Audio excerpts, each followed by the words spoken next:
There's nothing you've heard before from any band we don't know. That was great, Mr. Pete. Thank you. Thank Welcome you. Back to Andertons TV. Pete and I are full of head colds today, so we have to stop snogging all the time. I know, it's a problem. My ears are bunged up and my nose is bunged up and stuff, so apologies about that, but I hope you're feeling good. So 3 guitars today, 1 from Gibson, 2 from Epiphone, all celebrating guitar players that have one particular music connection in common. Celebrate good times, come on. So yeah, we've got something from that Gibson have worked on with Noel Gallagher, which is very cool.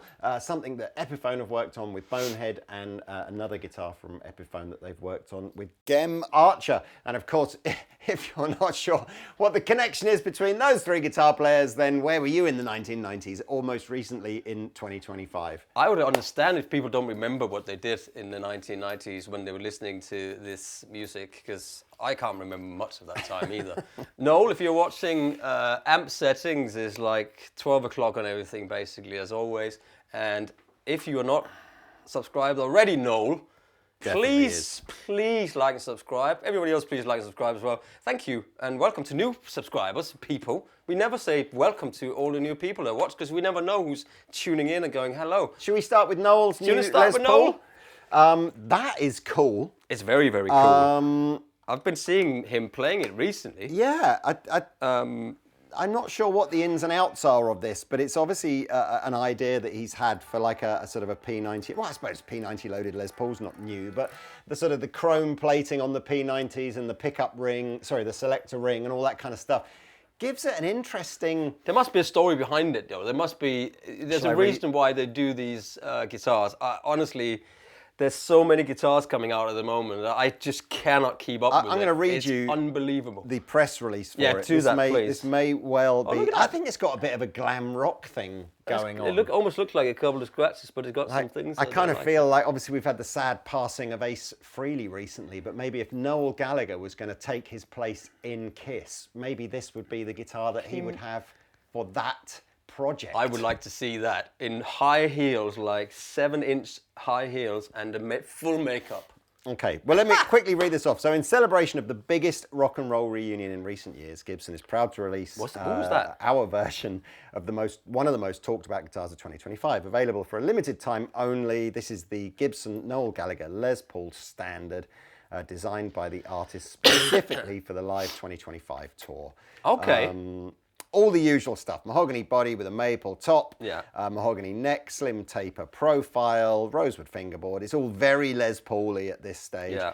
ABR1 Tunematic bridge and tailpiece, Grover tuners. Super classic. And then basically just soap bar P90 Yeah.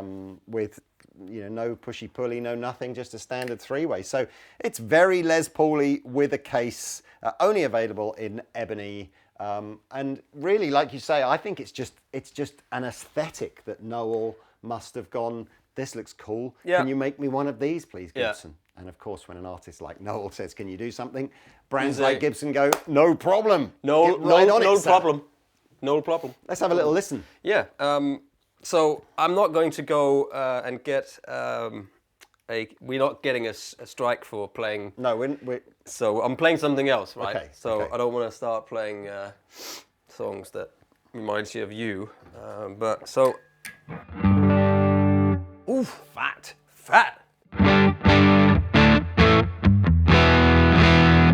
Yeah, it's in the Deputy, and that's just everything at 12 o'clock on that on the clean.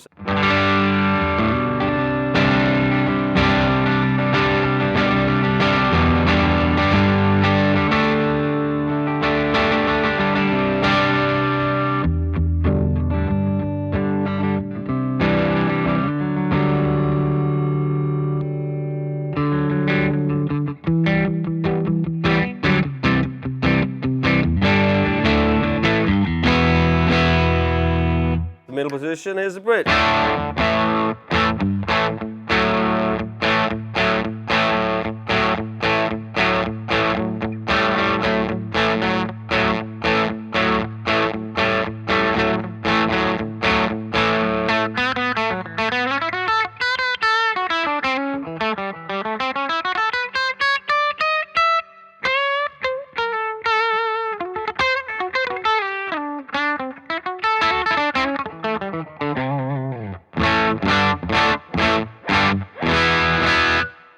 That's straight into the amp. It's pokier than I thought it would be. It's I wonder if pokier they're than sort of like, normal. Let me stick on a Dane, stay on in bridge.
That's really very cool. fat. Yeah, it looks amazing.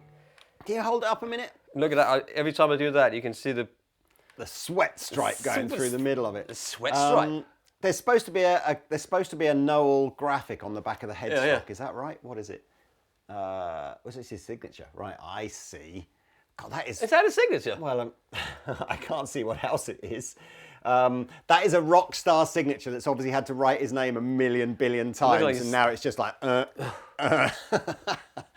I really, really like the contrast between the chrome hardware going down the middle and the cream binding. It almost makes this grey. Almost got this smoky gives it like look. a smoky look, doesn't it? Yeah, no, but I don't really think it like does. And I also love the fact does. that it's got like 1 foot in the glam camp and 1 foot in the sort of classic camp. I really like it. And just another foot, the middle foot, just camp. In the camp. In the camp.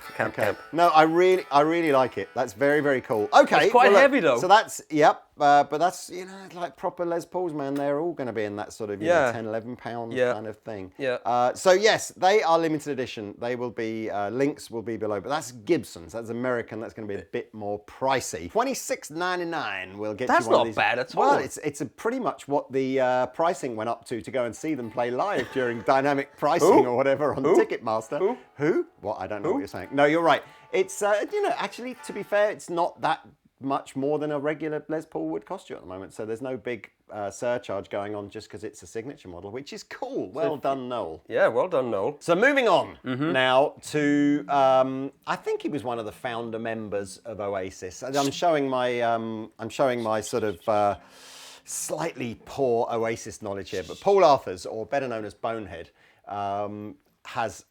I think this is overdue, like giving him his own signature guitar. Right? Yeah. I mean, he was 100% part of that, the biggest rock band of the 90s. Massive inspiration for thousands of young aspiring guitar players. Absolutely.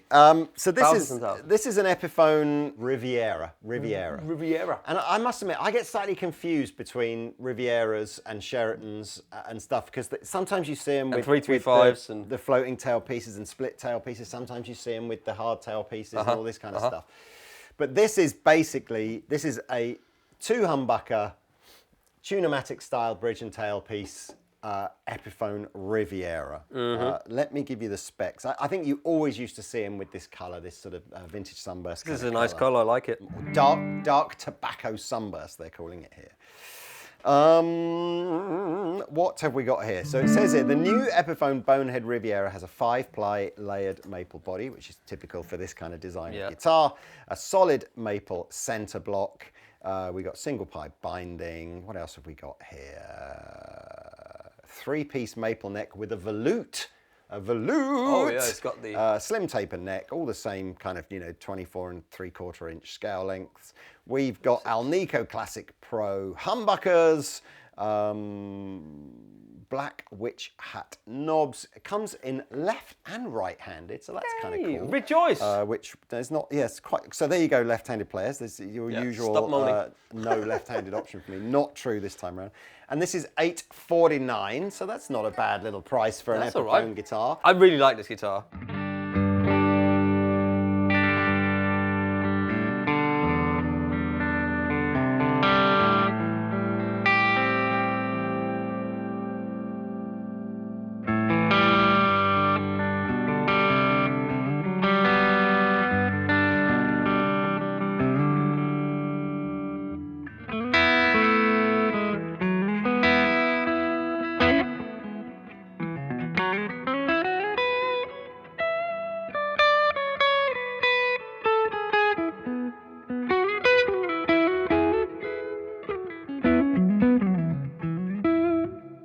Plays beautifully. It's sounds interesting. Nice. I prefer this to that. It doesn't sound like the pickups are as hot as these, which surprised me really, because you'd normally associate humbuckers with being hotter than P90s. But there's always something in Gibson and P90s that for me they sometimes feel a little bit woolly. Right. Okay. A little bit woolly, but I don't know what it is. And these sounds glorious.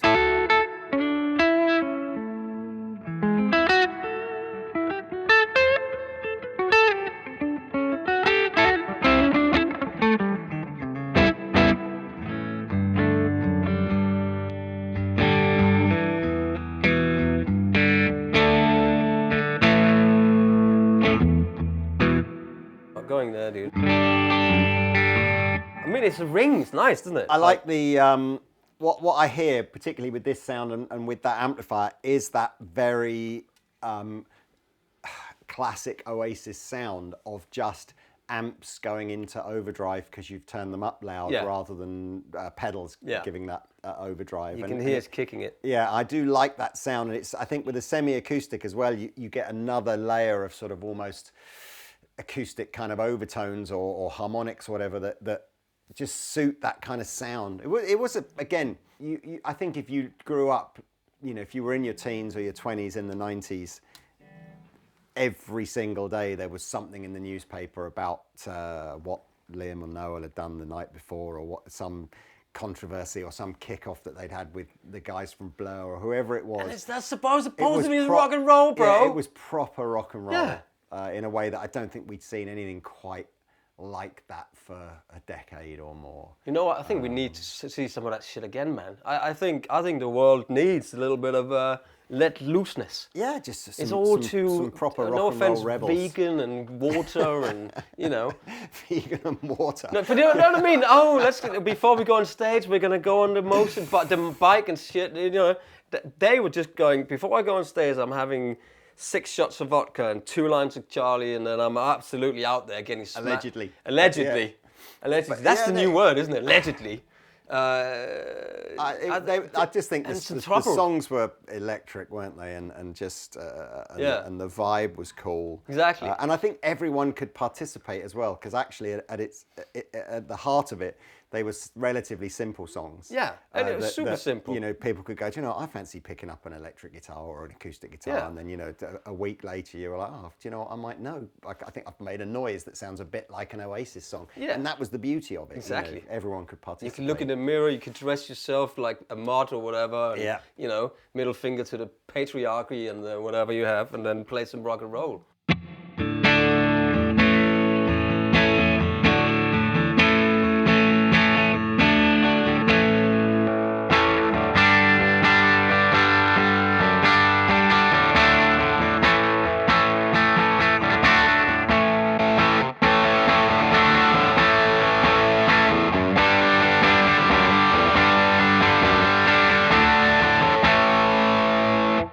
You had it before you turned the tube screamer on. Yeah, is that clip?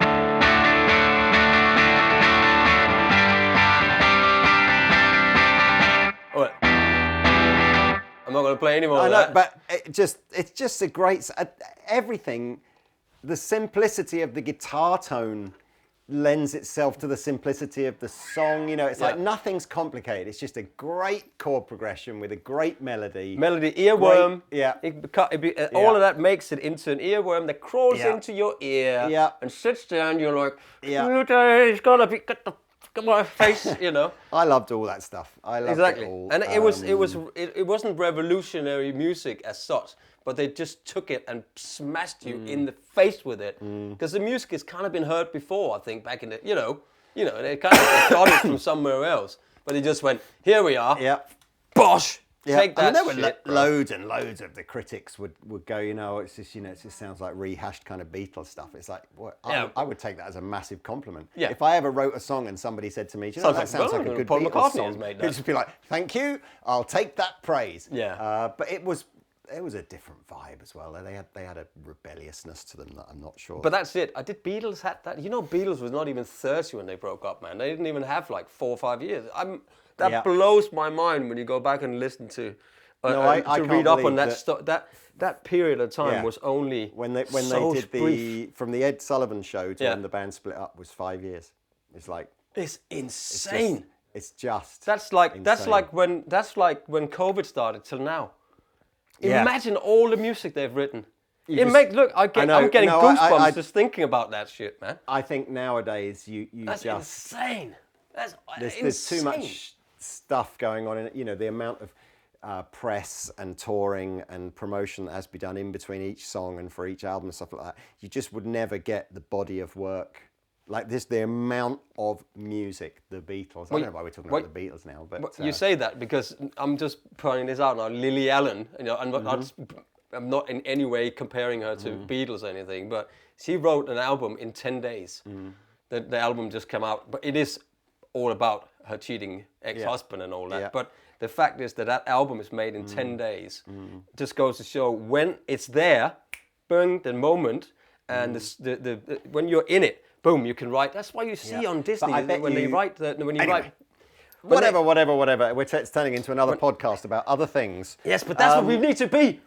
Would you like to have us make a podcast, Kit? I like that. Although, in fairness, when I say I like this next one, might be the prettiest one. Yeah. This for is me. incredible. And I like mini hamburgers, and I cannot lie. Now, this is Gem Archer's signature Epiphone, and Gem obviously has had another amazing career with both Oasis and BDI and Noel's High Flying Birds. So, obviously, again, another long-term collaboration with Noel Gallagher there. This is another one of what I was sort of... When someone says Sheraton to me, I see, you know, my brain remembers a guitar that looks more like that. And then actually when someone says Riviera, in my head I see something more like that, but with the a split tailpiece. Yeah. But anyway, this is the Gem Archer Masterbilt Sheraton. So I guess, and actually if you're not familiar with, we probably... You know, most, I think, people of a younger generation will just go, oh, Epiphone, that's that brand that's like the Squire equivalent to Fender, No. But, you know, Epiphone was its own vibe before, its own brand before Gibson acquired it. And guitars like the Riviera and the Sheraton and stuff were competing guitars effectively to, you know, what would have been Gibson 335s and stuff like that. So the Epiphone range now has some guitars in it which would be Epiphone originals, and then it'll have other guitars which are licensed Gibson copies. So it's a bit more confusing now. But anyway, this is the Sheraton. So it's another 5-ply maple construction with, now again, this is a centre block guitar again though. Yeah, it is, yeah. So see it inside. We've got a mahogany neck, we've got the 24 3/4 inch scale length. We've now got the trapeze tailpiece, and this does massively, you know, you've got all this noise going on here, which, you know, you do get, but at a much shorter and much higher register on, you know, when the tailpiece is much closer to the bridge. And then we've now got Gibson USA humbuckers on here. Gibson USA mini humbuckers, I apologise. Obviously, I guess the slightly more expensive construction of this, particularly the US pickups on here, has bumped the price up a little bit. So this is $11.99. I still really like it though, the gold hardware, the red, I think it looks really nice. Put your hand on the neck here while I do that. You feel it, all the vibration. It's like a lot. Let me turn around and show you what I'm doing here. So if you hold the neck, how it vibrates all the way through. Yeah.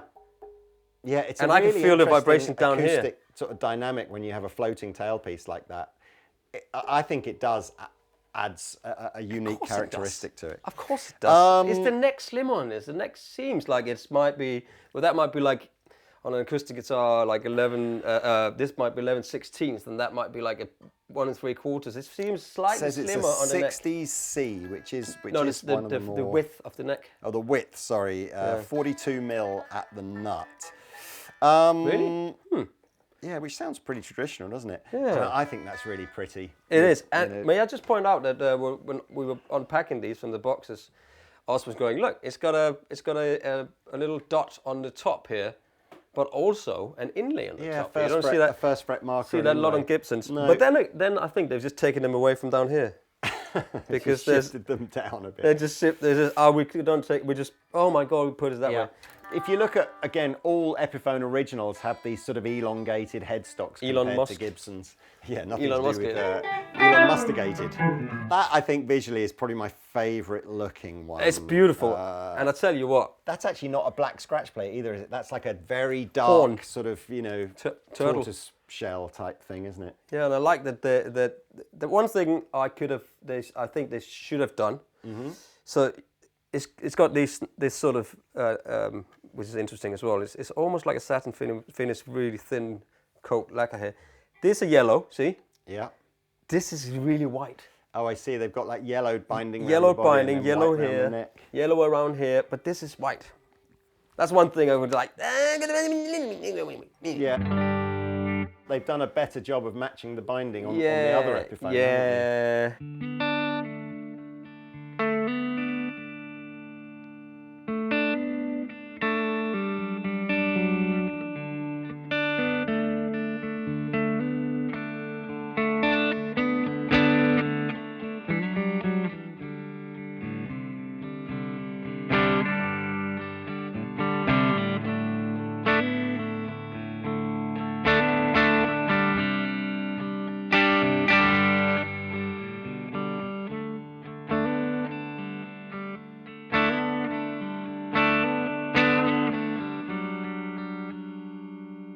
Lovely guitar. It's really, really nice.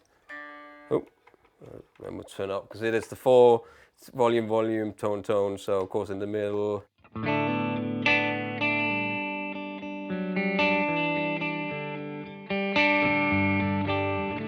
Love mini humbuckers. I don't know what it is.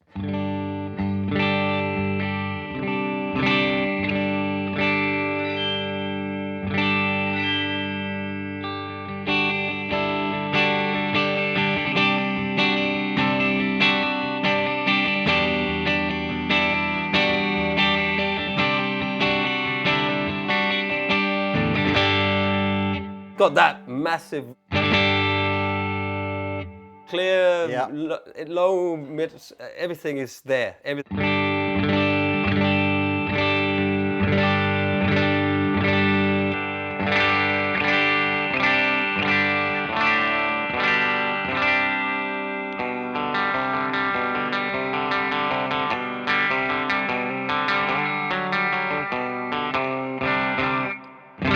I might take that up slightly, just a little bit. I think my favourite sounding one of the three through this rig is probably that one still. That sounds good as well. Because I still think it took the amp into a slightly more overdriven... Yeah, I mean you could just put a little bit of gain on.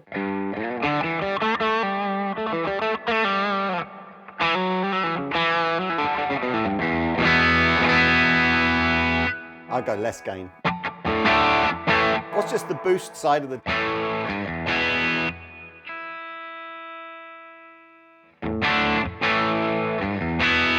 It is weird. It's almost like as soon as you start using a conventional overdrive pedal, I think it sounds less Oasis-y. I think it's almost like it's such an iconic driven. But that's what they used. They used straight into Vox or High Watts or what did they use? Like Marshalls? Yeah, old Marshalls, yeah. But even with a little bit of gain from the Halcyons.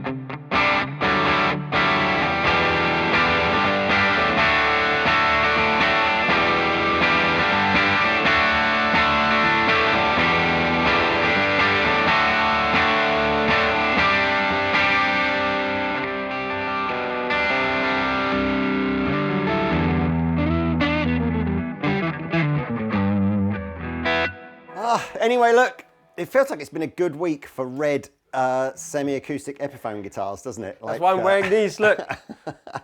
Alrighty, well look, I think that's the end of this little video. Links will be below. This also, by the way, is available in left-handed, so both the Epiphone models in this video are in right or left-handed models. And that's it. Congratulations to the 3 guitar players with their new signature guitars. Well done, guys. And big fans. Yes, thank you very much for watching. We shall see you later. Au revoir. Like and subscribe.